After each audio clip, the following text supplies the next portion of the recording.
Leeds, Leeds, Leeds. What is happening? Welcome to Working Hours, an oral history podcast about a place called Leeds, a time called now, and an activity called work. Working Hours wants to record 1,000 loiners over the course of this, the most important decade in the history of the human species, and ask them about what they do all day and hear how they feel about it. My name is Simon, and this is all my fault.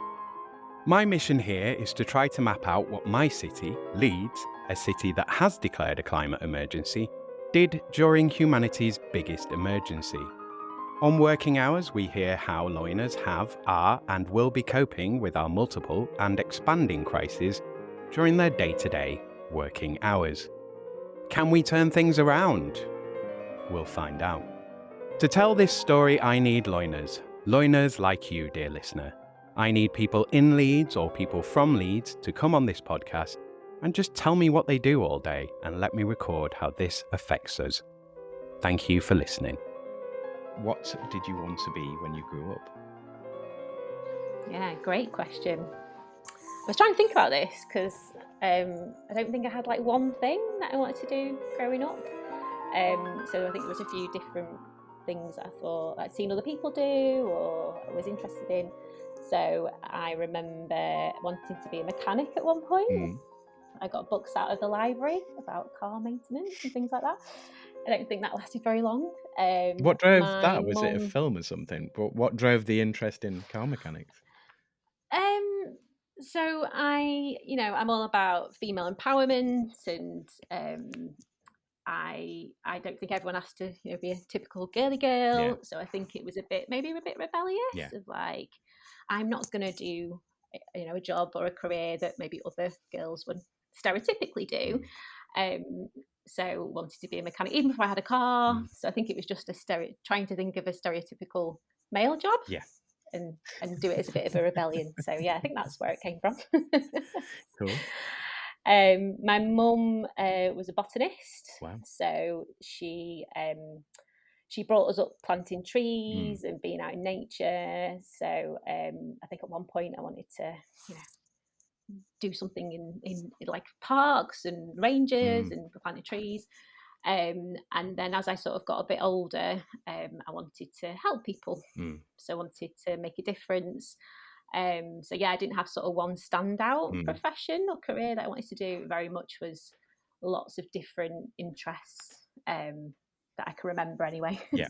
So it was a kind of, you got to the point of being a bit older and you were like, oh, I know there are jobs now. I don't want to just make money. I want to do something good. Yeah, I want to Yeah. help people, sort of thing. Yeah, definitely. Yeah, and I think I had a period where I wanted to be an artist as well. So I got really into art at school, got really creative.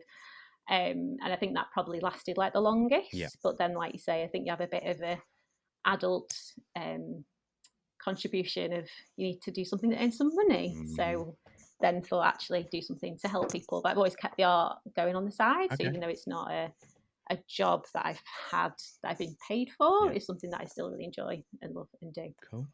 So we'll jump straight into what are you doing now then? Yeah, so I am the co-founder of a small eco business called Adored Earth. So we set up in the pandemic, and our whole inspiration was about trying to create products that were eco that actually worked really well.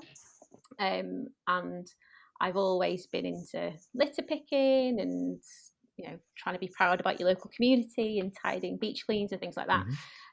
So we always had an annoyance about the amount of plastic that's created. So that sort of inspired me and my partner to set up this business in lockdown, to try and think about how can we make really good products that are eco-friendly but don't mean that lots of large single-use plastic bottles are going off to landfill. So that sort of was the inspiration. So that's we've been doing for about a year and a half now. And what's been brilliant about it and how my role has grown and how I've got more involved is that it's not just about selling products to people, we've actually started like a bit of a movement, which is really cool. So because we're so passionate about reducing, the impact on our environment, that we generally, anyway, personally, like I say, do litter picks, beach cleans. We sow seeds with the Leeds Woodland Creation team in the summer. We plant seeds with them in the winter. We raise those money for charity. So because we set up this business, being a co-founder, we were sort of sharing all those things with people about actually our ethos as a business. And what's been amazing is that we've got into this massive community with a big event called the Clean and Tidy Home Show that we were selected to join. And they basically, it's sort of blown from there, really. Blown up. It's brilliant. We've had people who see what we're doing and want to join in and help us. So we've been having massive community litter picks across the country. We've had people joining through lives on Instagram. We even had people get involved from America, from Italy, from Poland, so it went international.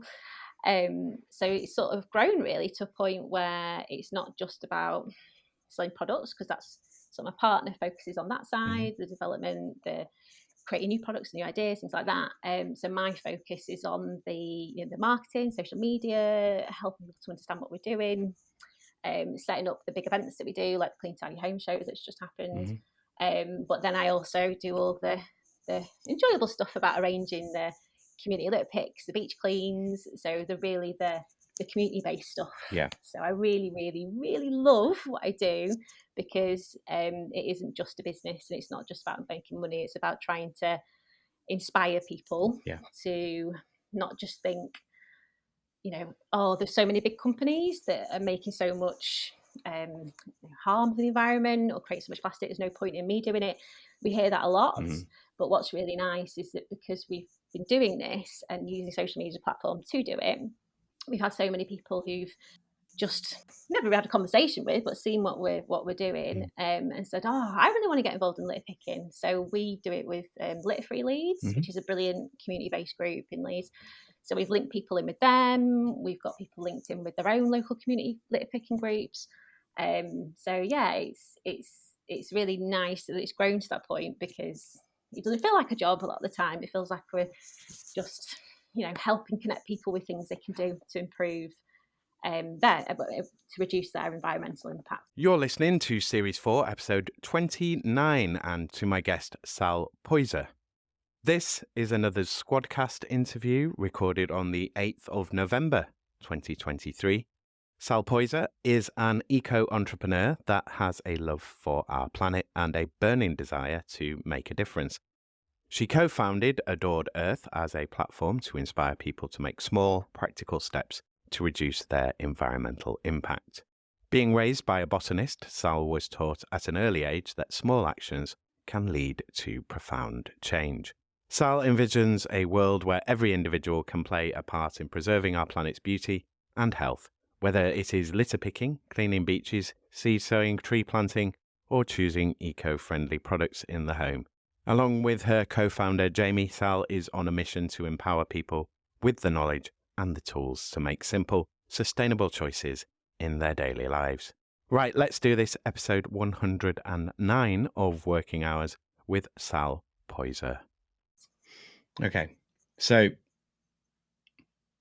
before we go into the next question, I want to know, what was your first product?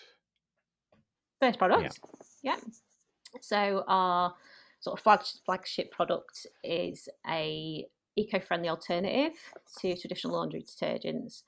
So we know that a lot of the traditional powders, pods and gels contain a lot of nasty chemicals like parabens and phosphates that don't get filtered out through water treatment systems and end up in the local rivers and oceans. So we created a formula that doesn't have any of those in. So it means that when people use it within their, clean their clothes, it's a much more eco-friendly formula that they're using, which is great. But we also, again, try and think about being as eco-friendly as we can. We didn't want to make it in a big plastic bottle, takes a lot of carbon to transport. So we created these brilliant sheets that basically compact and compress laundry detergent, get rid of all the water, and just mean that it's a thin sheet.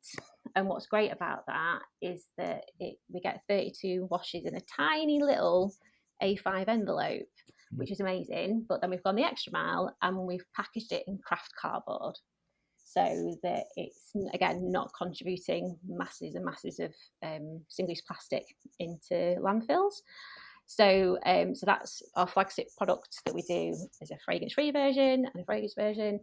And what's really nice and amazing, and we just didn't think it would ever happen, is that we only launched, I think it's about just over a year, so 15 months ago. And we're part of the Clean and Tidy Home Show down in London with 13,000 people. And we came sixth down to the last 6 finalists for Cleaning Products of the Year. Congratulations. So we were up against some massive brands. Yeah. So yeah, we're still really excited about that. We're really proud because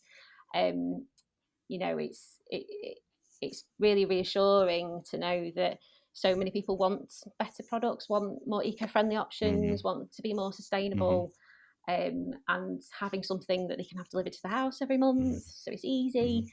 It's just been, it's been really inspiring to think that so many people like what we do and like our first product. So that's our flagship product that we're very, very proud of, called Eco Urgent. Very cool. So how did you come up with the, I don't want to say one sheet, how did you come up with the sheet, the small sheet idea? So my other half does more of the stuff behind the scenes, but I think it all came from just stopping and thinking about, we wanted to pick a product that people use every day, and it just creates a lot of plastic. So we think, okay, what about laundry products? How can we get rid of the problems? How can we get rid of the plastic? How can we make it so that it's as small as possible to be able to transport? So it really came from trying to, stick to your values and think of all the way through, how can we make this as sustainable as possible? And what's really interesting is that, since we've launched, there's other brands that have used that type of approach. But one of them is a very, very big brand, and they've packaged it in plastic. So I think for us, we just stuck to our values of wanting to really reduce plastic, reduce people's environmental impact as much as possible, and held that through all our decisions and everything that we made. So it materialised into, we like to think of it as the next revolution in laundry. I think people originally had powder, then it went to like gels, and then to pods, and laundry detergent sheets are, I think, the way forward, because it just takes away all that unnecessary plastic, unnecessary water, unnecessary size as well. And the sheet dissolves as well, I guess.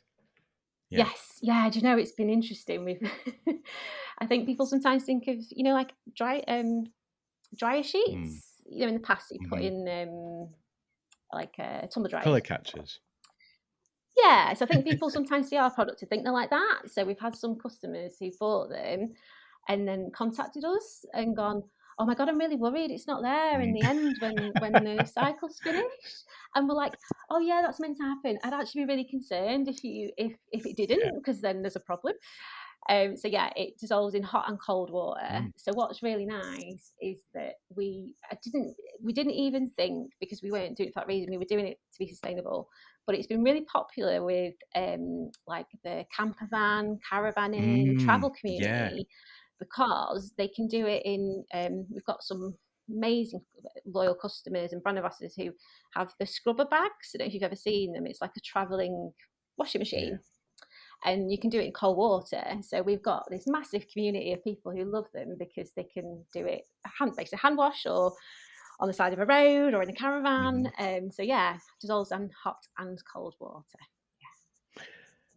So, like, so the only thing I can think of in terms of the design of this is the missing piece for me. So I'm guessing that Gone. your Yeah. husband has some kind of background in chemicals or in industry, and so he like, how did you do it otherwise? Did you just know from various cleaning components and you were like, "Well, this is low impact and this is low impact." No, no, no. We can't take the credit for that. No, it's not been done by him. We've got someone who's helped with the design of the Mhm. product. So yeah, we can't take credit for being master chemical engineers, sadly. Okay, right, now I'm gonna go into how did you get into it. So, yeah, Yeah, so great. tell us the story of the business. Like, how did it come about and what was your kind of business journey? But, like, Yeah, yeah, I great mean, there's question. sort of you've mentioned it was in lockdown, and we will cover lockdown again later. Yeah, yeah, yeah, But yeah, that's sort of because there's always a point of, like, I'm gonna go into business for myself, and then there's a point of, like, what am I gonna do? Or you just think, "There's this thing," and first you find the thing, and then you go, "I'm gonna go into business for myself." Or, like, "I need to go into business for yeah, myself, and I'm looking for a thing." So which way around was it? Like, how did it happen? yeah. Yeah, no, for us, it was very much having a lot of time Yeah, in lockdown was yeah. probably the first factor, actually. So I know I'll come back to it, but I know there's a lot of negative, hell of a lot of negatives I to mean, the we lockdowns, can but cover bits of it now, and I'll just, touch on the yeah, question later, but it's fine. Yeah. yeah. So yeah, we had a lot of time, and I think, like I said, I'd always done a lot of lip picking and getting out, but when we had the Mm, lockdowns, um, I went out. We had the hour where you could go mm, out.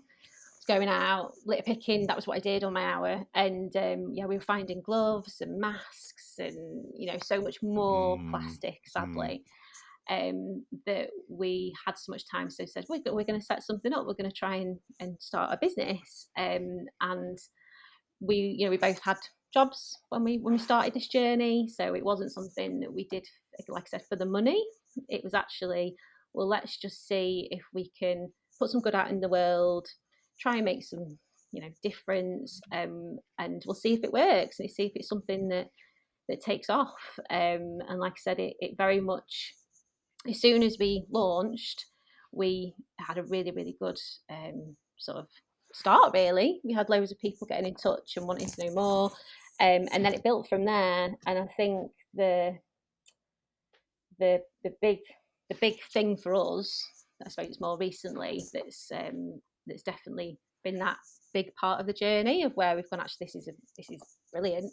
Is getting involved with the Clean Tidy Home Show, this big Yeah, big event down in London. It was about 9 months ago that we started that discussion, and it was one of our customers actually who got in touch with them and suggested us as a brand at the mhm, show, and they saw what we were doing, like what we were about, and actually said, "Yeah, we want you to come and be a brand at the show," which was amazing because I didn't like, again, massive established yeah, brands are there every year. So we got involved with them and then told about what we're doing, and because we had access to, you know, I think they've got access to hundreds of thousands of people in their yeah, community.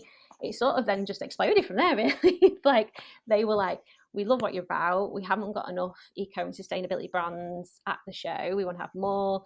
We want to be more sustainable as a show." So we were working with them really about, okay, well, how can we take what we're doing on a small scale and make it, the biggest we can be. So that's when we started doing the community litter picks, the community beach cleans. We did one in person on the Wirral, so we had people from their community all come from all over the country, came in person. We had businesses who actually picked litter on the beach mhm, in person, which was brilliant.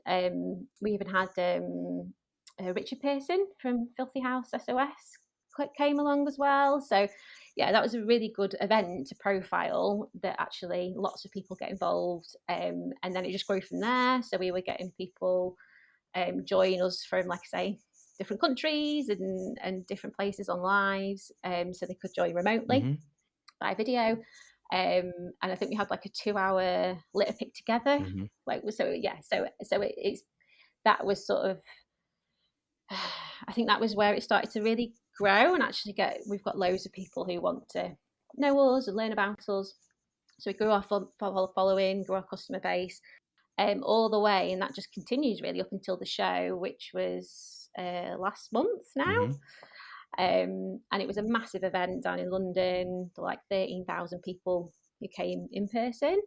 And what was really nice is that there were so many people who've been following us on, say, our socials, on Instagram, TikTok, Facebook, who came and just wanted to chat to us more and wanted to learn about how they could get into litter picking. And we even took some Adored Earth high-vis jackets that we had sort of I sort of screen print them. And I didn't know if anybody would want one, and people were like, I want to get involved in litter picking, so we were giving them out at the show. So yeah, that was a really nice in-person event where we had so many more people become customers, join our eco mission of trying to make a difference. And we've just finished a competition with the show of giving away some of our products, and we've got, I think, an extra it's like over 1,000 new people who want to get involved. So yeah, it's definitely get involved with the Clean Side Home Show is taking it from a very small Leeds-based business of me and my partner setting it up and trying something to really scaling up to get through to people nationally and even internationally. So yeah, that's some of the big points, I suppose, in our journey. I'm gonna go through the questions, but I might go through them quite quickly. But there are reasons for me doing that. So Okay, cool. yeah, so I'm going to jump straight into COVID because we were sort of on it. Yeah. So I want you to think about going into COVID, not just sort of through the lockdown, and think about how much work you were doing as it was happening, sort of thing. Like, did your work rate go up? Was it all frantically ringing around everybody and like, this is happening, we can't do that anymore? This is like working all the hours, or was it fell off a cliff and there was no work, or was it somewhere in between, or what was that experience? And also coming out of the lockdown, what do you think are the Yeah. things that changed for you work wise? Obviously, you've got a new business. Uh, Yeah, of but course, like, yeah. I mean, in terms of the way that you work, or maybe attitudes or things that you have, or things that you are doing or perhaps have done in the business that you wouldn't have thought Yeah. about before COVID, maybe. Yeah. Yeah, great. Yeah. And pick me up on any of those bits if I've missed any Yeah. of them. Yeah, so really good question. Like I said, it's a good thing that COVID spurred us to create a business. But before the lockdowns, so my background before I joined my partner, with him setting up the business, was in healthcare. So I was a frontline key worker. So I was out delivering food parcels in my spare time after finishing shifts, working in the NHS services. So I was very, very busy, and was out, as much it was out doing the key worker role. So it was very different from my partner, who's the other co-founder. So he was in the house working in a remote role, and then, like I said, took that time away and settled the business. So we had very different experiences, I'd say, of that first bit of COVID. And then for myself, obviously, because I was doing my role and helping settle the business, it was very, very, very busy. And trying to be a starting up a business and being a self-employed while working is definitely a challenge, especially at first, until you have confidence in what you're doing and trust in your business. So it's definitely got better since our business has grown and got to the point where actually Feels real. we don't have to worry about that as much. Yeah, and we It's a just real focus on the thing now. business. It's a thing that exists. Yeah, It's real. definitely. Because you do doubt that, when you start in a business, Well, what is a lot it? of It's businesses fail. unless you've got a factory or unless you're producing something that you can see, you're kind of like, what is this? It's just a conceptual entity on a piece of paper. Yeah, exactly. Exactly. So yeah, it's definitely nice to have, your head space more in your business and what you're doing, and because it's grown and grown so much where we're having that impact on the community. But it's a joy. It's really nice to be involved and have that headspace. And one of the things I forgot to mention before, which is our big thing at the moment, but I keep forgetting to tell people, is that the other part of being involved in the Clean Tidy Home Show is we actually won our first award. So we won an award for contribution to the community. So as a business, doing all the things that we've been doing, inspiring as many people as we have, we didn't do it to win an award. Yeah. We're doing that, and then they saw what we did. And what's nice is that that was voted by the public, and then went to a panel of people to judge. So that's been really nice that we won our first award, but that's been another platform for us to get even busier. Which is again is really nice. So yeah, it was definitely very different before COVID to where it is now, because trying to set up a business and work at the same time is very different to running a business and being able to focus on it. So say that would be the biggest difference in like amount of work between those two periods. So how did you sort of, what was the kind of ratio of the time? Was it sort of, you just had weekends initially as you were kind of brainstorming the thing, and then it was like, maybe I can take a day off and spend a bit more time? Or was it more of a few weekends, then I'm gonna maybe reduce my hours? Like, how did that work for you? Or did you just go, Yeah, I'm burnt yeah. out, enough of this now, go away? No. Because I think you have to keep your passions, and what I think different work gives you different things.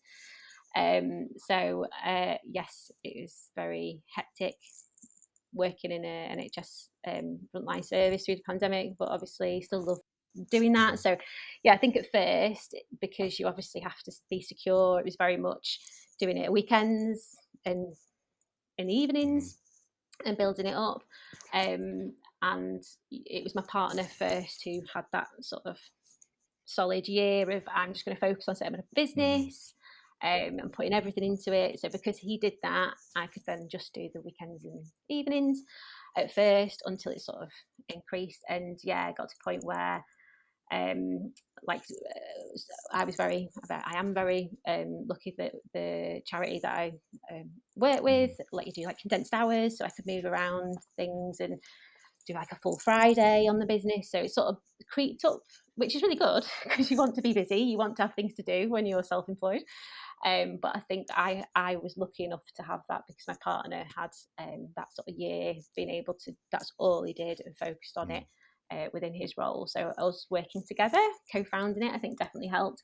I think if I had set up the business on my own, and it had taken off like it did, it would have just been very intense, and had to maybe juggle it differently. Well, it's the resource thing, isn't it? Because I mean, if Yes. you blow up like that and you're just on your own, it's like, I can't, I've not, and it's not like you've got the money. It's not like people have just all of a sudden given you loads of money so you can just go, right, I'm going to hire loads of people.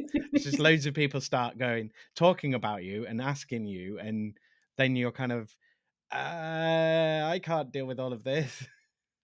Yeah, and I think it's, it takes, like you say, it takes money to set up a business, and again, I think that was quite, one of not very many positives from COVID was that because we weren't going out and doing fun stuff, we actually had a little bit of money to be able to do that.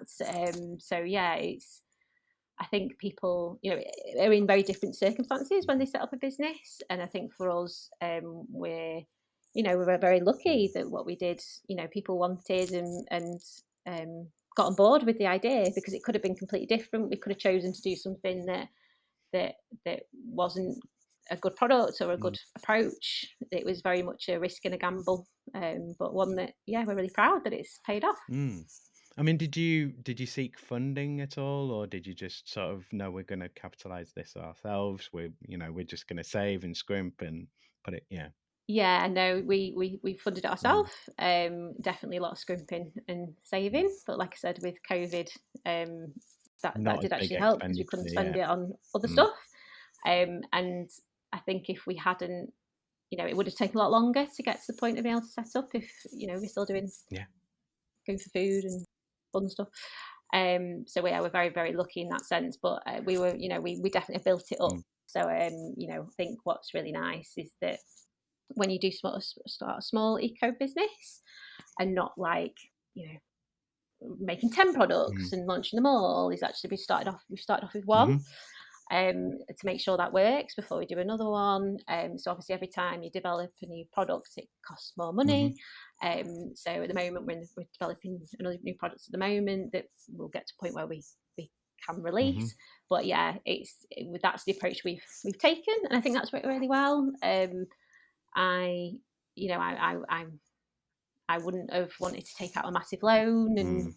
set up a business, and it's quite hard to get people to invest in new businesses these days. Yeah, you don't wanna be saddled with loads of debt if it goes wrong for something, and it's like it sort of stings more, doesn't it? It's that, you need to have the confidence to kinda go, "Ah, it's bankrupt, go away." Next thing. If you have to worry about money, you're kinda like, "Oh god, I will have this." Yeah.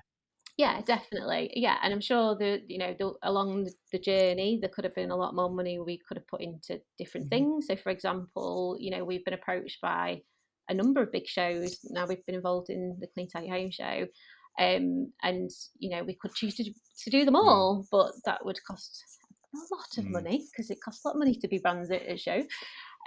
So we've picked the things that we think will have the biggest Mm. impact, and I think what's important is we've picked the things that are in line with our values and Yeah. ethos, and focused our money on those things rather than spending a lot of money on adverts just in case they work. 'Cause actually, I'd much prefer to put money into like we've done a lot of giveaways where we've given away like litter pickers and like say high vis jackets and litter picking hoops. So we've given things away that have a good Mhm. impact to get more people to know about our Mm. brand. So I much prefer to put money into that than big, advertising budgets. So yeah, it's worked for us, and I'm sure at some point, we'll keep growing, and we might have to look at investment if we want to go massive. But for us, we're happy to have a small eco brand, and just be us being co-founders at the moment. So we'll see. Yeah, we'll see where that Okay. goes. I'm gonna do a segue here, which I don't normally do, which I've already ruined by uh, but I was gonna go since you were talking about branding straight into the social media. I'm gonna, oh, I'm gonna save Brexit till after, and then I will, for the listener, I will ask about the litter picking explicitly later on, 'cause it's the word that's been said the most through this so far. But yeah, let's do social media first. So I'm thinking as well that this is something that you might have a passion for with you. You kind of frustrated artist. Um, but it's a creative outlet, isn't it? So I'm guessing this is something that you might quite enjoy. So are you the main social media person? And yeah, so are you the main person? Yeah, yeah. So that's the big part of my job. So I make the things that look Hmm. pretty. So I run all the social media Hmm. accounts and do all the digital design. So yeah, I really enjoyed. That's why I love this Hmm. job and what I do, because it really gives me that ability to tap into Yeah. that. So I've always like I say, had an interest from very Yeah. young of doing art, but I felt like I couldn't go into it. So it's really nice that I can even design our packaging, our logo, for the stand that we've just done at the show. I've designed the whole stand and all the things for it, and I've had lots of people being like, "Oh, you've done that yourself? You're a graphic designer." And I'm not a trained graphic designer. But it's something that I have had as an interest, and it's coming really handy for Hmm. for doing this, and meant that I could bring that to us setting up the eco business. So yeah, I spend a lot of my time doing the social media, and I think for me, is I personally have a bit of a love hate relationship with social media, Hmm. because I do know how distracting it can be if you're Hmm. scrolling through things. But I think that it does, really connect people if it's used in the right way. Mm. So we really try to focus our content in a really nice and positive and beneficial way for people. So, like Mhm. I say, we don't just put out loads of adverts. We share lots of things about how to get involved in things in your own community and how Mm. to reduce your environmental impact. So, try to make it beneficial for people. Mm. So yeah, I really enjoy that part of my job, making videos, making reels, making posts. And what's really nice for us is that I actually think Instagram in particular has been very, very good for our growth because there's such a big cleaning community. So people who love cleaning, but also people who want to be more sustainable. The clean Yeah, community. I love that. yeah. And we had such a good response, and we had so many when we first launched. We had so many customers who'd found us on social media. So they bought a product, loved it, found us on social media, and messaged us, like, "Oh my god, you're on social media!" And we had such good response from that. So we set up a brand ambassador program. So we have people who have been customers who've loved us that we invite to, you know, promote our brands. So we don't pay them because we're not, we don't want people who are just in it for the money. But we give them like our laundry sheets. I've just been making some branded Adored Earth, like I say, high vis. So we give them lots of promotional products that they absolutely love. We've got like reusable, sustainable tote bags instead of plastic bags, and they just love what we do so much that they like our posts, share things with their own communities, and that's again really helped us grow. So I think that that's definitely been something that for us has been a real benefit with social media, is being able to connect with those people in a way that like you couldn't have done back in the day if you had a product that you just put on a shelf at Tesco or in a shop.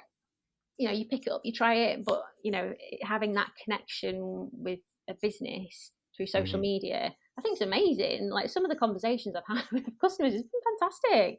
Like people like really loving what we do, like offered to write reviews and honest feedback, not because we've asked them to and not because we've paid them to or anything like that, because they just really care about what we do and want to make a difference. So yeah, social media has definitely been a big thing for our business and one of the enjoyable bits of my job. I mean, you said that people find the product, like the product, then come to the social media. Initially, wasn't I mean, because in terms of marketing for the product and getting it out to market and stuff, I'm imagining most of that was just you had to drive it by social media. I guess you probably did a lot of emailing as well, of like, we started this and we're doing this. So Yeah, yeah.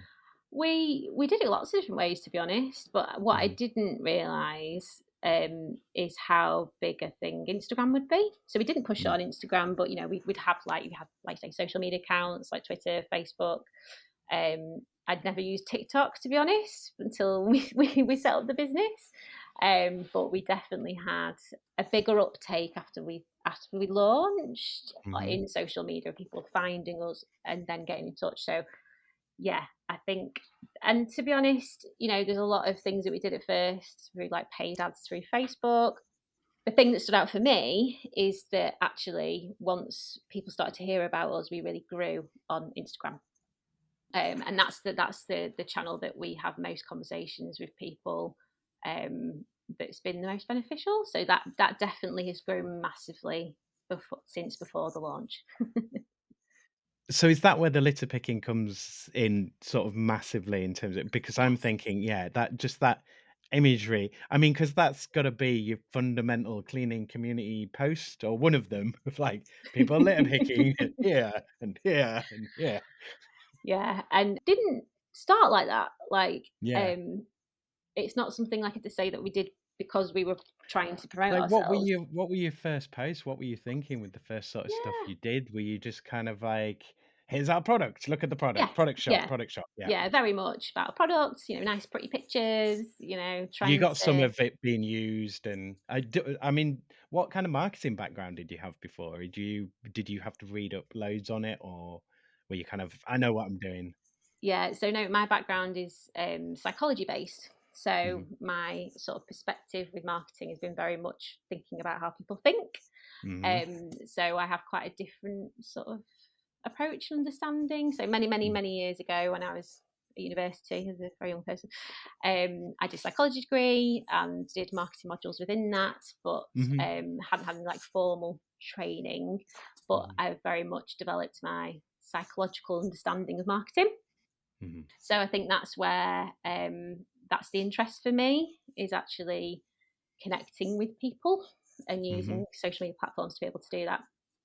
So yeah, very much did learn from the process of just starting off with lots of marketing about the product, and I Mhm. think it was just like stories putting up of like what we're doing through the day. So this is what we're doing for the Yeah. business.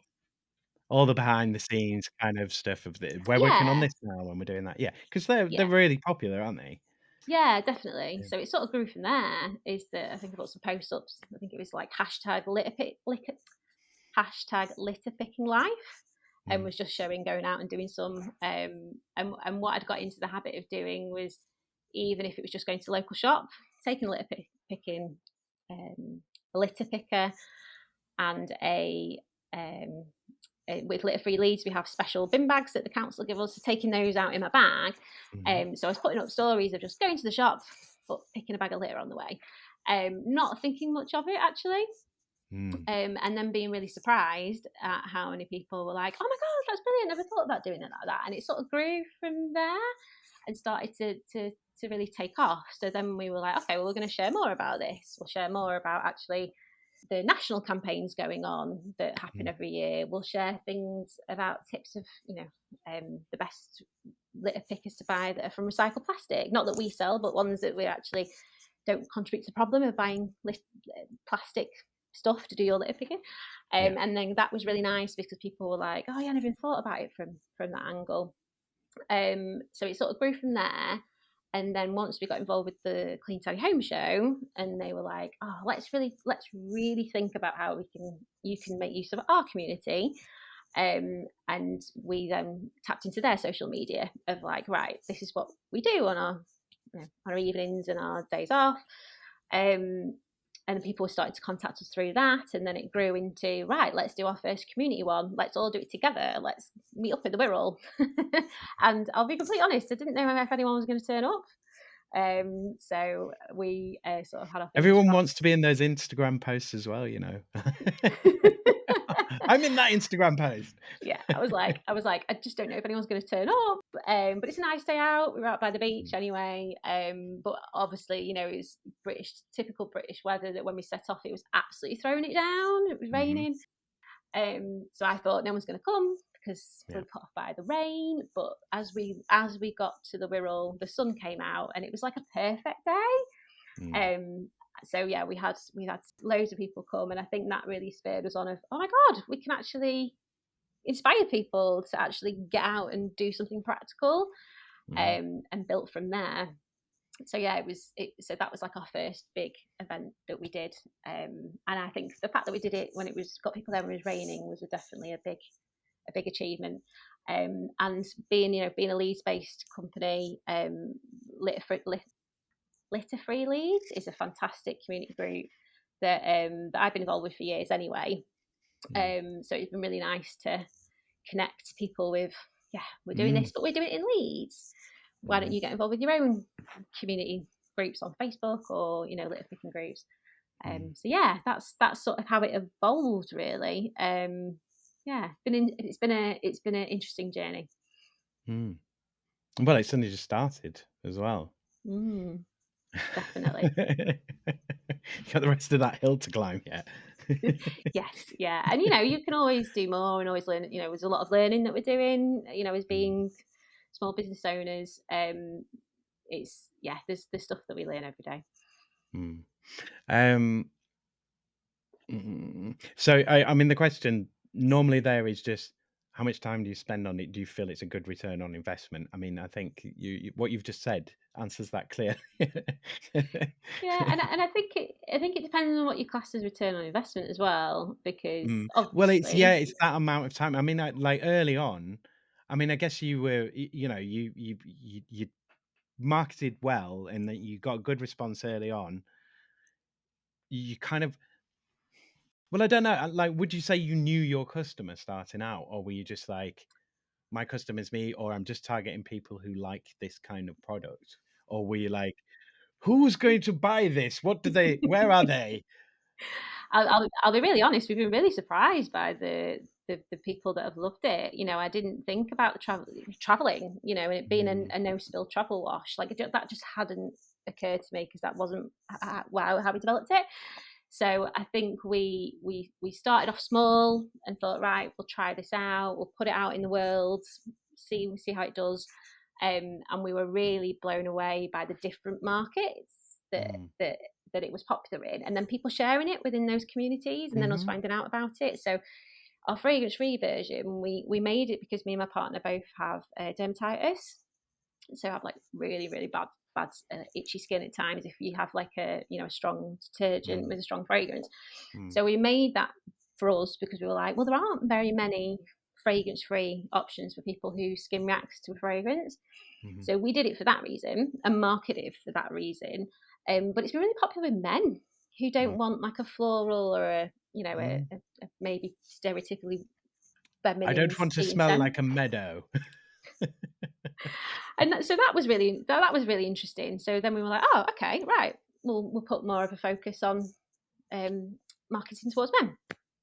Then we had the big travel community that really surprised us. That's we've even had people. We did like a suitcase challenge campaign. So we were saying to people, thinking about your carbon footprint and try and save money when you go on holiday. Even why don't you take a packet of, or even just a few sheets with you of our laundry detergent sheets, and try to take one less suitcase with you on holiday, just as a bit of a fun idea, because that's what we do. So like we try and challenge ourselves to get it as small as possible. And the amount of people who did that and shared it on social media and were like, oh, this is fantastic. Like I'd never even thought about taking a travel wash, or they'd had one that had spilt over the suitcase when they'd opened it. So they were like, I just literally put a couple in my bag and I did my hand washing in my sink while I was on holiday, and really got inspired by that. And then made the switch to having our laundry sheets as their normal wash and a travel wash, just so that they're not extra waste, and buy something that stays in a cupboard for a year. So that was something we didn't expect, but we pounced on and we were like, right, okay, brilliant. Let's think about how we can get even more people to try and take one less suitcase with them on holiday. So yeah, it's definitely evolved over the last sort of 15 months, which has been really nice because, like you say, you know, quite often you develop something and think, right, these are the people who would like this thing that I have made, or this business, or this product or service that we're offering. So it is really nice when actually more people want it, and people that maybe you wouldn't have expected or thought of. I'm gonna do the climate change question because I think there's further discussion as well that we can have, and we can spend a bit of time on this. So, Yeah, Leeds has declared a climate emergency. What in your work can you do to either promote awareness or adaptation, mitigation? Obviously, you have a product that's all about adaptation, mitigation, and awareness raising. I don't know. Maybe your other products are, coal mines and airplanes. yeah. No, we're not those companies who has an eco product and then a coal mine on the side. But no, it's a good question, and I think for us, that's what prompted us to do something. I mean, you mentioned values a lot. So, Yeah, w- was that something you had in mind at the beginning for the business? Like you wanted to have a set of values, you wanted to be values based? Because you hear a lot about yeah, values in yeah. businesses and startups and stuff. And it's like, well, at the end of the day, if you're not making money, you don't have a business. So your values are make money. So, Of course, yeah, and every company needs to make enough money to survive and make Mm, profit, of course. But I do think that if, again, from a psychological perspective, mm, that'd be my background. That actually, if you do something that you love mm, and that you put your passion into it, and it's something people want, then you'll enjoy doing it. And that's for us why we did it. So yeah, we'd we'd been thinking for years before we actually settled the business. So was it you did actually sit down and go, right, this is, I guess, maybe not clarified in sort of corporate values, but like the actual values of we want to do this and we want to make sure we're not doing that. We want to make Yeah, sure we're not doing that. yeah, and for us, like, it's really important that it's through everything that we do. So, Mm, because we don't want to, we don't tell any lies. We want people to get what we're about and join us. So we don't want to like say things that aren't true or put a shine on things. So I'll give you an example. When we went to this Clean Tidy Home show, it could have been quite easy to do business cards or leaflets, yeah. But that just would have contributed to waste and potentially plastic. So I hand printed cards made out of wildflower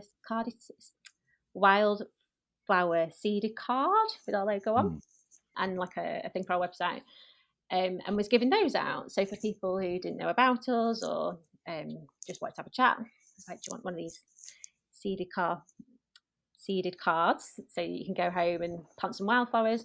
So we did that instead. And what was really nice is that, even if people didn't buy our product or want to know more about us, that's absolutely fine because not everybody's into eco and sustainable products.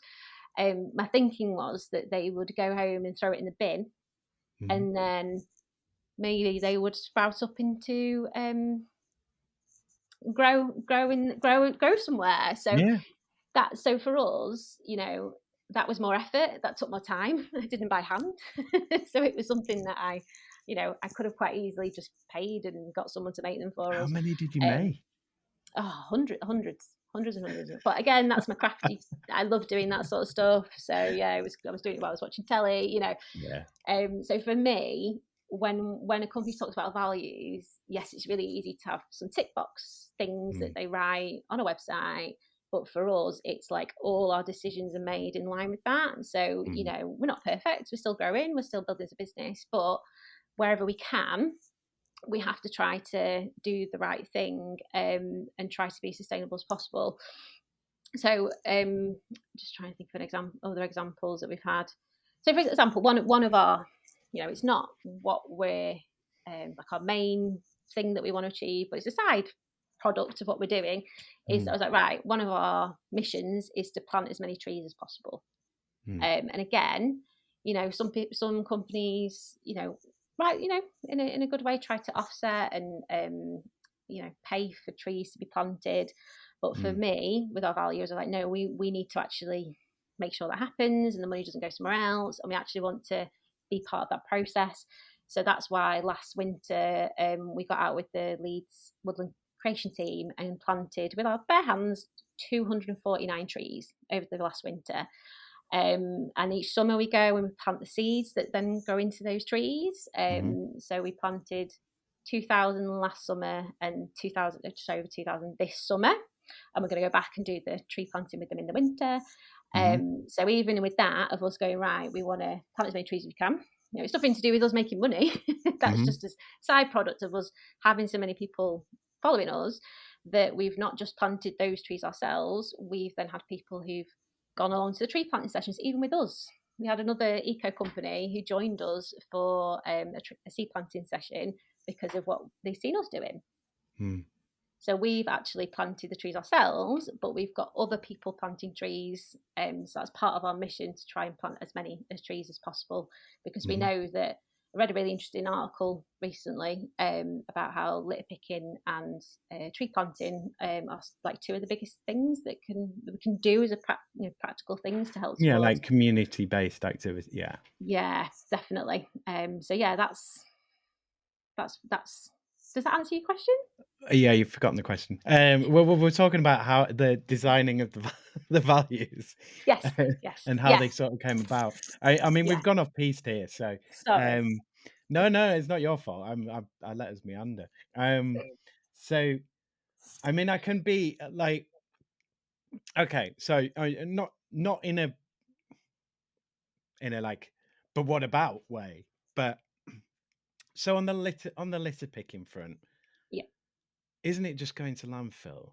Like on the sort of the tree planting front, there's a kind of like I believe in all of the things that you're doing, but on the tree planting front, there's also like we need to save the old growth. Like it's as much about doing that. I mean, and I know it's all awareness raising, and then I suppose as well there's the kind of there's an element of the travel aspect. Obviously, your thing has to be distributed and so on. But the ultimate big one is you have a product there that fulfills a need on multiple levels. Like this has it could potentially get really huge, in which case, how do you combat that? Because there's the sort of wouldn't it be great to get really huge and be give loads of people jobs, have lots of money and power, and but also you don't want to do that because that's not your value. So, I mean, is franchising the answer? Like, I'll let you respond to all of those, but like, it is, Yeah. it's a minefield, and you're doing good and you're trying to do good, but there's always that kind of, yeah, there's the pull to fall off the wagon, and there's also just Yeah. the reality of like sometimes I've just got to do something. So Oh, yeah, I'll let you completely. respond. Yeah, and you do hear about companies who start off really small and have good values and grow, Mm, and those things get lost. So I can see how that happens. I mm. hope that doesn't happen, and I hope Is it that we. something that you kind of plan for or anticipate or like have a kind of we stop here? Because I'm thinking franchise. I think franchising is kind of because but that's it. It's a kind of fabrication thing. It's like here's the thing maybe that I've Mm. patented or whatever, and then you make it there, and then you do that there.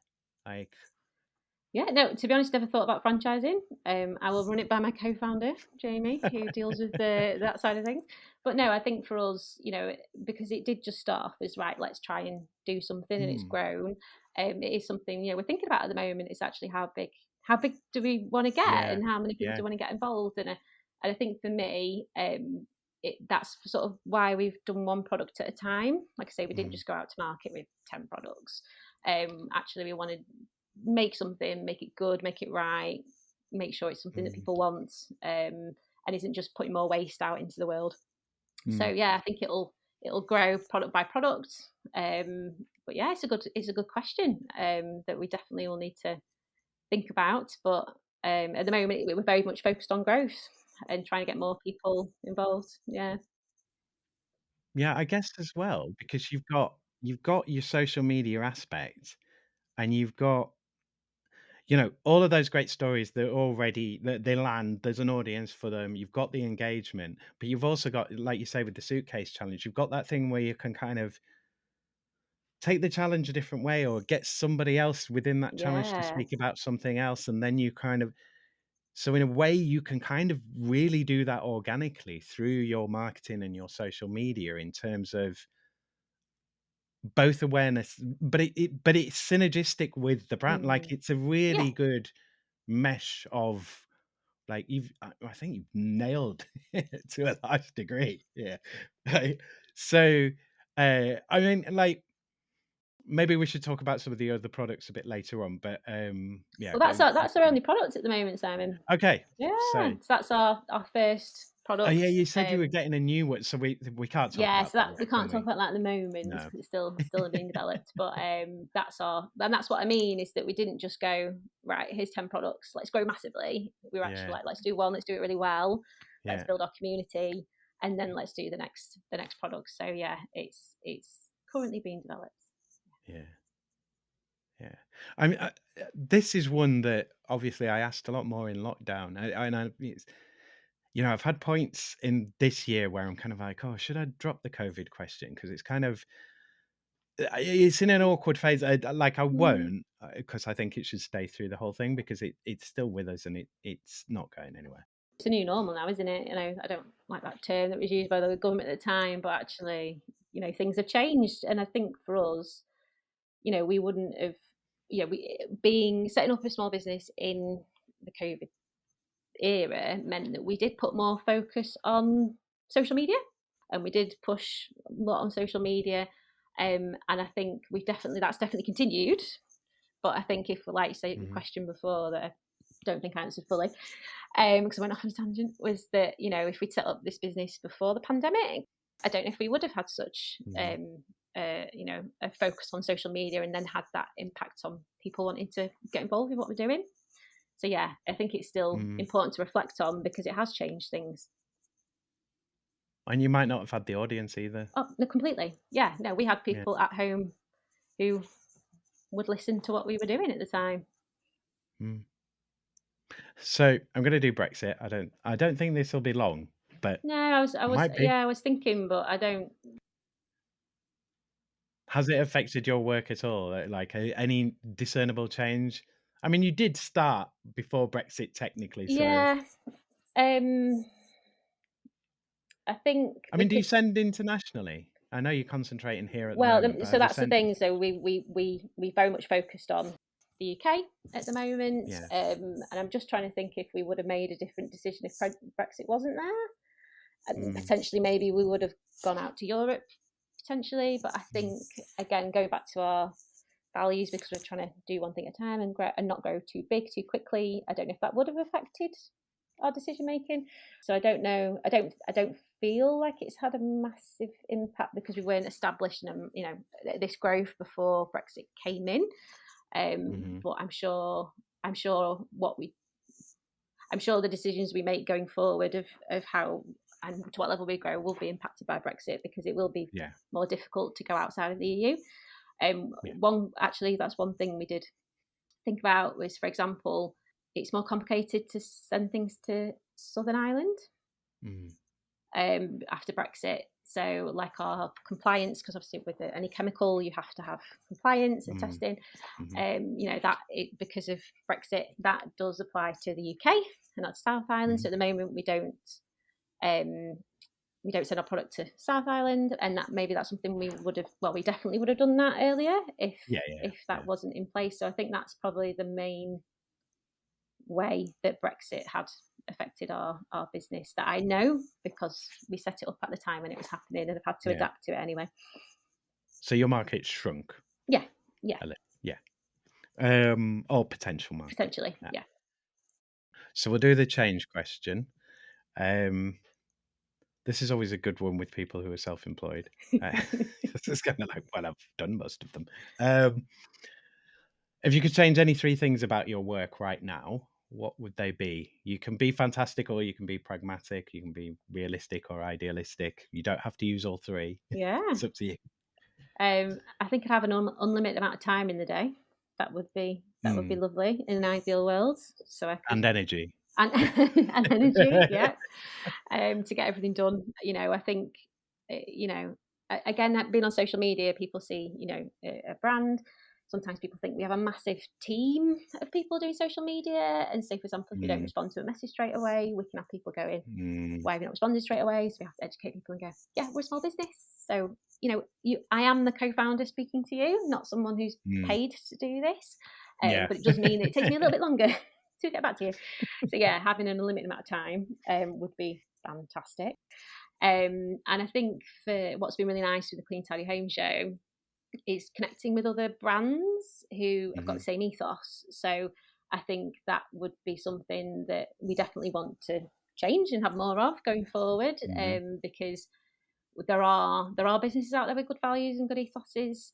So there's a company called Mindful Chef who go out and do community litter picks that I never heard of. mm, But through us getting involved with the Clean Tidy Home Show, the organisers of the Clean Tidy Home Show were like, oh, you might want to connect with this business after the show. So I think mm, there's thing I would change is having an even bigger network of eco businesses trying to collaborate and make an even bigger difference and educating different audiences because obviously we've got our eco audience, people who love that, mm, but there's a lot of people who wouldn't follow us that we don't have access to, but we would love to educate and get them on board with things. So yeah, definitely linking up with other brands to mm. share our message is definitely something I want to change. And a really nice one, because thinking of the different aspects of this, is I've really started to get into walking meetings. So doing meetings like on the phone while walking. So Networking. yes, Oh, no, walking meetings. yeah, Yeah, yeah. yeah, yeah. So Yeah. one of the things I am going to change is do more walking meetings. So I think that goes back to being brought up by a botanist and enjoying being outside. Mm, Is actually do you spend a lot of time at a computer or mm, design things on an iPad or on social media on an iPad or phone? So I would like to have more time away from devices. But obviously, being very much focused on marketing, you have to. So I'm going to be creative of how I can do that in a different way. Mm, cool. I'm going to go back to the litter picking before I go on to the UBI question. Yeah, yeah. So what is it? Like, why is it so huge for you? Like, I know. I'm guessing it's really therapeutic as well. Yeah. I mean, I know there's the social good and this, that, and the other, but what do you like? Oh, I really What do enjoy you doing get out it. of it? I really enjoy doing it. Yeah, yeah, Yeah. yeah. No, no, What? no, But yeah, definitely. I would. is it is it the grabber? Is it the whole thing? Is it just the satisfaction of putting the thing in the bag? Yeah. Like, what's the key moment for you? It's really different for different people, because I had this conversation with people Yeah, I can quite a lot. imagine, yeah. So for Is it like for some people, it'll be like, "I hate the whole thing," but then I turn around at the end and it's all clean, it's Yes. amazing, Yeah, so my other half is definitely like that. It feels a bit like a right? game of, like, I'm gonna like, I've got all these bits and it's clean now. So, like, people have different approaches. So some people focus on one little bit because they want it to Mhm, be clean. So that's mhm, my partner's approach. Whereas for me, I find it very mindful. So I find it mm, very like say therapeutic. Of like, I'll put my music on while I'm doing it. I've not got things distracting me. I can really get in the zone and enjoy the mm, actual process of picking it up. And it is very actually rewarding when you've got a big bag. mm, mm. And I think, But it's a thing that you've done, it's like, "I did this thing, yeah, look at and I can see the results." yeah, and I quite like the sneaky ones, like I say, where I go to the shop and I do it then. So some people, go out and do it all day and do big litter picks, but I think the thing that spurs me on to keep doing it is you'll look at something and go, "There's no litter there," and then you actually look and you look under the Mm, grass and you look at the mm. side and there's a look and Well, actually you see one and then you start seeing all the see it others. Yeah. everywhere. And what's really Mm. interesting is everyone who started it because they've been inspired by what we've done. They're like, "You've given me a really like cursed gift of like I didn't see litter everywhere, and now I see it everywhere. I see it And it drives on me mad. on my street. I see it down the road. Like, so yeah, there's actually that side of it that once you start doing it, you see it everywhere. So it Mm, annoys you mm, that you see it everywhere. And actually, it's yeah, quite nice to feel an achievement of right. I've got rid of that litter, mm, and it's litter free for a little bit. We live mm, in the city, so sadly, you sometimes you litter pick an area and you go back the mm. next day, and because what you'll find is that litter like gathers Moves. at the side Yeah, because the winds. yeah, So it's out the yeah. roads, it'll be on fences. So you'll clear like a verge, and then the next day you go back and there's some there, and you're like, oh. So it is quite easy to feel a bit deflated, Mm, but for me that just spurs me on to be like, oh right, well I've got to do it again.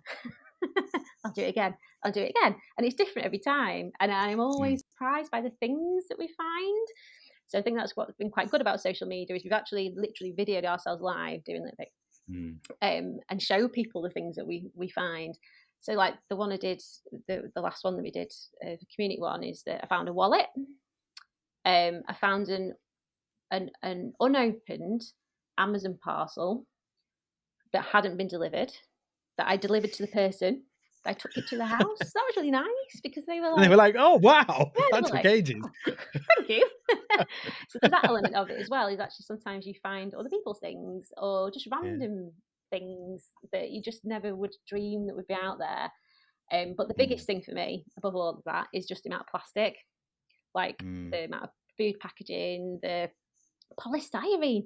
I don't know mm, how there is as much polystyrene on the streets as there is. Like I can fill up bags full of polystyrene. I don't know where it comes mm, from, mm, and I think that's the big thing is that it's really saddening to find mm, plastic in particular because obviously it doesn't mm, biodegrade.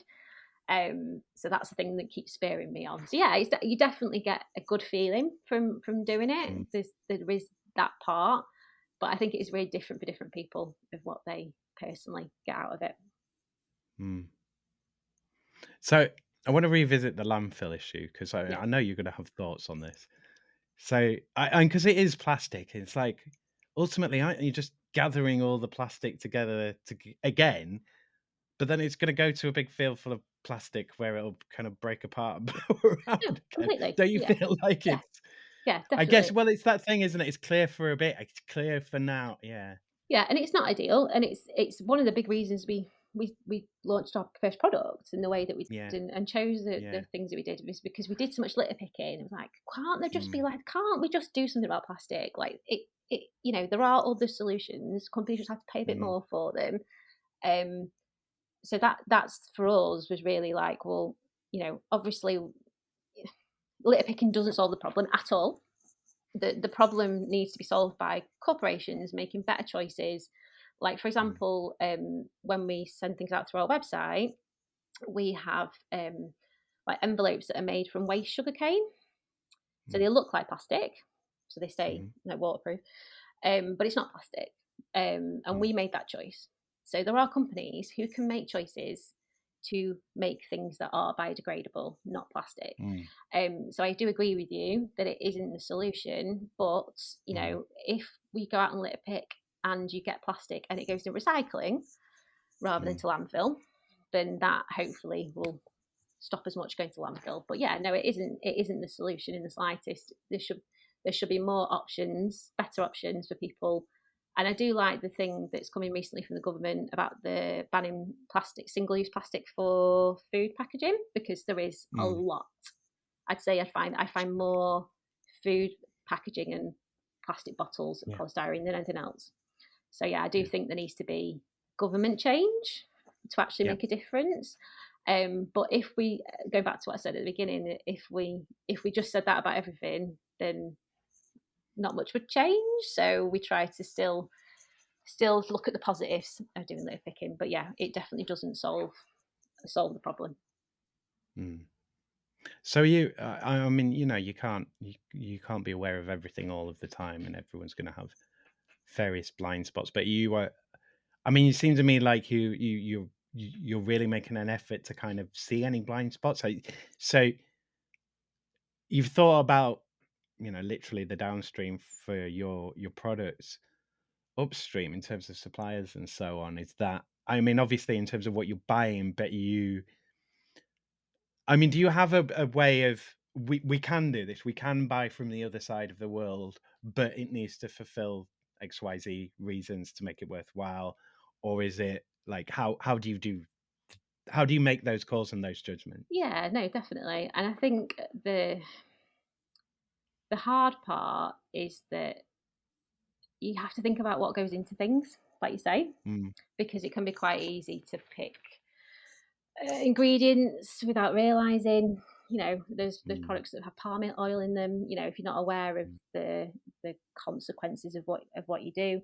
And I think for us, we're trying to, with every new thing that we come to, how can we reduce the transport? How can we think about get it made as close as physically possible to our house, so Mhm. there's less of a journey. And like all the things that we made for like the Clean Site Home show, like try to make them ourselves, or hand screen print hand screen print things ourselves, so that we're not Yeah. sending things off to get made. But it does take a lot of trying to think about all the bits of your process, and there are blind spots. There are Yeah. things that you'll get, and you'll go like, oh, actually, there's a better solution to that. Can we do this in a different way?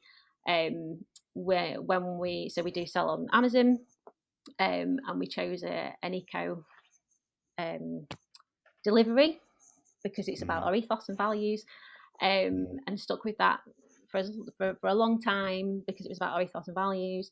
But in the end, tried to have to think about that differently because with a lot of um, delays going on, the delivery time is getting so long, they're respecting the business. So putting more focus on our website where we've got more control of those things. So yeah, it is definitely a learning process because it's so easy to not think about how something you do will have a consequence or an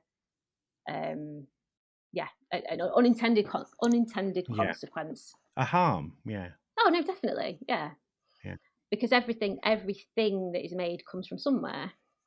So you have to be really conscious of, are you doing the right thing? Are you making the right choices in the products? The products that you even make, is it going to contribute towards that? So yeah, it's definitely a learning journey that we're become more aware of with our second product because there's so much learning that we've had over the last year. Mm. Okay, I'll do the UBI question, and then I've got another random thing I want to speak about, and then I'll throw it over to you. Yeah. So, if there was a universal basic income, how do you think that might change or have changed your work? Do you think you would have set up the business? Do you think you'd Yeah. still be working? Would you be spending all your time picking litter? Like, Well, I hadn't thought of how do you that. think it might Yeah. change things? Yeah, I mean, I love the idea of a universal basic income because, um, it gives people that opportunity to have a safety net and to Mm, be creative. I mhm, think if that had been around when I, was at school, maybe I would have been an artist. Maybe that would have mhm, been a different career path for me. Um, but in relation to this job, yeah, I think it would have helped us to set up a lot earlier, having that mm, security. I think a lot more people would set up businesses if mhm, they had a safety net. So I definitely think it would have helped us start off earlier. Yeah, I think I was, even if I got a very, it was very comfortable security net. I think I'd still go out and do the little thing. I don't get paid for that. Like I've done that for mm, years. I've always planted trees with my mum. Like that's what we did growing up. So yeah, I don't know. Maybe we wouldn't release as many products, but we still do all the trying to inspire people and make a difference because we don't do that because we're getting paid. So I think I'd still be as mm. busy on the marketing and social media and the community based stuff that we do on the side. But yeah, maybe we'd have a little bit more time to not spend on pushing, just so much advertising around the product side of things. So the other additional question that I just wanted to ask about, so because we talked about because of when you set up and how you set up and how we kind of discussed various things. So one of the things that I talked a lot about, because it was a big thing during lockdown, was the sort of well-being, mental health, Yeah. work-life balance kind of thing. So partially I've, touched on that because it was kind of topical. I'm interested in it as well, but it's also kind of, how do you work? Like, do you work a lot? Are you very good at separating? Are you one of those people where you have to stop yourself from working, especially because you're self-employed? Or are you sort of, no, 5 o'clock, dead, I'm off. Like, I've got a life to lead. This is work. Or is it all just work, work, work, work, work, and then pick litter for therapy?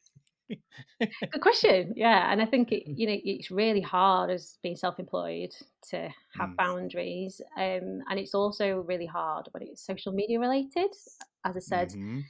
sometimes you'll be like, "Well, I'm not going to check our inbox on Social Instagram." media doesn't shut, like, apart from Yeah, occasionally. yeah, and then you're like, "Oh, I won't look at it for a while," and then you look at it and someone's like, oh, sent a message going, "Why aren't you responding?" Like it is just us, like Mm. like It's 3 o'clock in the morning. yeah. So You're like, it's really easy to slip into that. yeah. So it's trying to get that balance, I think, between doing the things that have to be done at certain times, but having boundaries. And getting really good at we learned very early on, we have messages on our, you Mhm, inboxes or emails saying, we can't respond in these times because we are a small eco business. We're not a big multinational corporation who can, 24 hours a day answer messages. So it does take um, a lot of having a lot of boundaries. But mm, yeah, I'm really interested personally because my psychology mhm, background of digital distraction, of actually how much we get pulled into things and how much more enjoyment we have if we fully focus on something and we're in the mhm, moment. So I'm not perfect in the slightest, but I try to disconnect and like put my laptop away. When I'm not using it, I've not got like notifications on my phone for anything that's business related, so that it doesn't ping How off. much effort do you need to make, though? Do you have to make a lot of Oh effort to yeah, tell yourself, yeah? yeah, no, definitely, yeah, Because I was like, I can't tell if you're like, if you're an always working person, or you're like, because you seem not stressed, but like, say, because it's that sort of thing. You seem quite a laid back person, so I'm oh, like, thank you. but yeah, but I was like, I also get the sense that you work a lot. So I'm a very fast paced, enthusiastic person. So I think that definitely helps in setting up a business. But yeah, it definitely can mean that you sat up at 11 o'clock at night doing Mm, reels for Instagram. So yeah, it does take a lot of effort to not be working Mm, on time. I think when you're self-employed, and especially if you're doing the stuff that we're doing of like trying to inspire people, mm, there's no limit to it. Like in the sense of you mm, could, if you wanted to, work 24 hours a day. Obviously, you'd die. You couldn't physically do it, but you have to have a limit on what you're doing and the time that you're putting into things. So yeah, I definitely try to have a cut off, put things away, not have things dinging and getting my attention. But I'm not perfect. It definitely happens. Definitely get up in the weekend and do lots of work related stuff and have to actually say, right, I'm going to cut it off at this time. And my partner works in a completely different way. You know, I'm very mm, much of get up, throw myself into my work. Where my partner's, he does work better in the evening, so he will work later because he started later. So I think it is mm. different for different people. But yeah, I definitely have to stop myself from working a lot more hours. But I think that's, like I say, I think that is a easy trap for all people to fall into as Oh yeah, self-employed. yeah, yeah, yeah, Yeah, yeah, yeah. Or you get to that point where you burn out and then you just yeah. stop. Oh, completely. Yeah, Um, I guess you're pretty good at recognizing the kind of warning signs or should be. yeah. No, I mean, my warning sign is if I notice I haven't had a drink or Mm. eaten, that quite easily can slip Oh, out. that's Like, bad. yeah, when you're self-employed, there's no lunchtime. It's not 12 o'clock. I'll have a lunch. So yeah, there's So you definitely don't do any of those, like, because I've heard people set an alarm for like 50 minutes and then they're like, go walk around, and then are you quite good at moving through the day? And so yeah. yeah. So you're So not sort of yeah, hunched or I, furiously just on your phone no. Well, I try. creating content. Yeah, and it's been really conscious of those things because yeah, when I started, you're very much on a little phone, but now I've got an iPad, so it's try to be conscious of like I've got it on a stand, so you sit properly. I've got a standing Mm, desk so that I mm, can get up and move. But you're right. I was reflecting on this literally yesterday, actually. That yeah, when you work from home, that it's so easy to not go out all day. So I mm. try And not to. and not go home, which Oh, you have to do in an yeah, office. They throw you out. exactly. Yeah, completely. So I'm trying to make sure that when I get up in the morning, I go for a walk around the block. You know, Yeah. and on lunch when I take lunch, I'll go around the block, and at the end of the day, I go around the block because I think there's quite a psychological thing in Mm. like having that as you finishing the day or Yeah. not Oh, having work absolutely. time. Well, it's like the getting dressed to work at Oh home yeah, thing that a lot of people do. Absolutely understand it. It's like, "Oh, that's crazy." No, I absolutely understand it.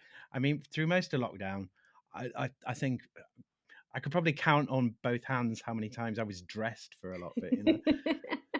oh no, definitely. And I know there's a lot of benefit in like routine and getting up, brushing your teeth, having a Mm, wash. mm. That stuff. When you're self-employed, The is even more basics. important. Yeah. Nobody's so easy It's to forget so out the easy to window. forget. Yeah, yeah. Yeah, And and then it's like I fall say, into eating, patterns. feeding Yeah, yourself. So yeah. yeah, I definitely learned, and I think I learned that from being in the house so much with COVID is actually how important that stuff is. But it does slip, and I have to Mm, remember, no, I do need to go out and walk on the block, even if it feels like pointless because I'm not walking anywhere. It's a good mhm. thing for me to do for my own mental well-being. Yeah. Yeah, cool. So I am done with my question. I Ah, mean, I can great. chat more, but I've covered most of my questions, and I think I covered most of the things that I wanted to kind of get back to. Um, so yeah, so where can people find you? Where can people find the products? So we have our own website, which is www.adored.earth or just adored.earth. So it's dead easy to remember. Or we are on Amazon, eBay. If you search Adored Earth, you can find us on there. But we're also on our social media accounts. So we're on Instagram, TikTok, Twitter, Facebook, LinkedIn, and Pinterest. And for all of them, our handle is at Adored Earth. So a really easy one to remember. Mhm. And we're hoping that we haven't got onto any of the new social media accounts like Lemonade and things like that. But yeah, we're on Instagram, Facebook, Twitter, TikTok. Remember when people were talking about Mastodon? We're all going to Mastodon. I know. I didn't have a TikTok account till set up the business, and that was a learning, experience. So I'm trying, yeah. So I'm focusing on them at the moment, but in the future we might be on the new ones that pop up. Have you written like, I mean, obviously with the values based stuff, like, have you written policy documents and stuff for yourself? Have like, do you have a mental health policy? If like, I must stop looking at so much I should social media. do. No, I Right, haven't. a No. minimum of this amount of hours a week. Sorry, a maximum. Yeah. No, it's a good point. Because it's just me and my partner. We don't have Well, that's it. policies. So it's kind of like you sort of write a values document. It's like, should I write a policy on who's it for? But to a degree, it's for your because as businesses, like I said at the beginning, ultimately it's a piece of paper and a name and a concept, and Oh yeah. a lot of that stuff can go on the website. It should go on the website because Mm, that's where people should be able to find out, your accounts, your prospects, investment opportunities, yeah. Yeah. products, like how to get all of that kind of stuff. We very it's all put behind and hidden and should be more upfront. Yeah. The Like if you want reflection. a more ethical consumerism, it's like, okay, who are you? Who are your suppliers? What are they like? What's their history? And Definitely, yeah, and I think it's a good point because we set up the website and it's been an evolving thing. mhm. So yeah, we can definitely add more on, and I think I could use a well-being policy to make sure that we don't do too much work in the evenings. But no, we haven't got any formal policies as of yet. Yeah, I mean, it's something that I've been thinking about myself for stuff. And it's kind of like, oh, I want, because I'm a bureaucrat. So, like, I want to be creating things of like this, and this means this, and this thing does this, and I'm doing this for this, and hold me to this. But it's like, why? Who's for? It's for no one. It's not even for me at this point. No, but like you say, one of the things that is hard as a small business is like getting people to understand what you're about. Especially, Yeah. I say social media is great for us to get out, but think 'Cause how you're always much, thinking of getting it down into a post, aren't you? It's yeah, like, I wanna do all of these things, and I want to change the weather, get it yeah, into tiny post. yeah, completely. And I think that's why we love the Clean Tidy Home Show so much because we have people who've been seeing us who came over You and can talk. yeah, I spoke to some people Yeah. like half an hour. It was Mm, amazing. And mm, even people we never met, and for us, it wasn't like a long line of people buying products, but we were having mm, really in-depth, meaningful connections with people mhm, about who we are and what we do, and that was why we came away from that show absolutely buzzing and being like, oh, I've done so much like online that's like our mm, big like first in-person event where we speak to people, and we had mm, people going away who loved us. So yeah, mm. That's what it's all about, isn't it? Pe People meeting people to people do meeting people things. people, yeah, and having conversations about things, yeah. Yeah. And as you'll see, I'm a talker and I can go off track. So yeah, it's nice to be have the opportunity to meet people and have those conversations you can't have on social media. Mm. I mean, were you 'cause the thing is when you think social media a lot of the time it's posts and post, do another post, but so much of it and like definitely like on LinkedIn, a lot more of the Mm. successful approach is very much like, no, no, no, no. Contact, connect, Oh yeah, like send someone a mail, talk to someone about something, comment on a thing, be thin on that. I don't do any of this because I'm rubbish at the whole thing. Um, I know it, but I'm not doing it. Um, yeah, were you quite good at sort of doing that commenting, having the conversations? Was that part of your yeah. approach, or were you just thinking post, post, No, post? no, definitely. Because my background's psychology, like Mm, I think of it from that perspective. So I'm not, yeah. I don't use the terms like people said to you, like, what's your call to action? Like, I didn't know what that was Mhm. because I was like, Mm, well, I'm not just going to say bye, bye, bye, because mhm. that's not our approach and that's not Change what your we're about. washing powder. No, exactly. So my approach has been more of trying to have those connections and good conversations with people. So yeah, I definitely took it from that approach, Mm, having meaningful connection, not just sell, sell, sell. Because I wouldn't buy from a company who was just like sell, sell, sell. I make my choices on you know who the people are who mm, sell the products that I buy. So I mm, want to make sure that we take that approach as well. mm. Yeah. Well, it's the know, like, trust thing, isn't it, for Oh, purchase? Going definitely. back to marketing speak. Uh, so, yeah, I'm going to throw it over to you. If there's anything that you want to talk about, like, literally feel free to talk about anything, revisit anything that we've discussed. If you want to ask me any questions, don't have to. But like, if you want to plug another thing or an event's coming up, or you kind of like you want to tell everyone what to do, whatever. No, I think we've covered everything. You know, It's pretty extensive. yeah, it's been really nice. Like I say, I'm a rambler, so I do go off track. But no, I think I've got across No, no, the I think you were really good yeah. at staying on message. You kept coming back to your I talking kept bit. noticing that I'd gone off Yeah. track, so yeah, I'm No, no, it was good. It was good.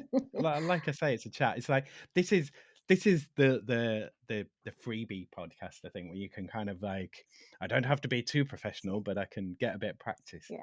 Um, No, I just love talking to people. My partner thinks it's hilarious. When we're at the show, I was just like, oh, I just chat to people. It's just nice to connect. And Huge strength for a business.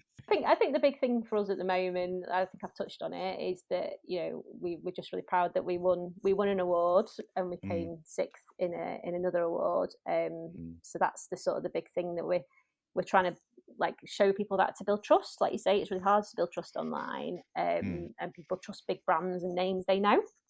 mm, But actually, what's really really nice over the last few weeks, why we're doing stuff like this, is because people mm, hear, oh, you've won an award. Actually, you must be mm. doing something good, and have more conversations. So that's the only thing that I'd give another shout out to, is that people can trust us. Hopefully, if they come and check us out and learn about us, that's a big thing for us that we're very proud of.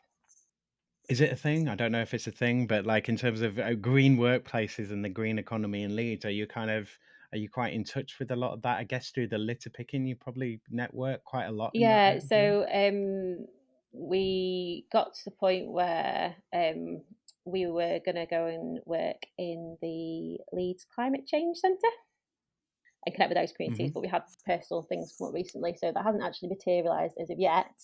But I'm hoping that we can go and work from there and make connections with people, because there's so many great, like you say, when I went to meet them and just tell them about what we were doing and be like, we do want to connect with different things going on in the city.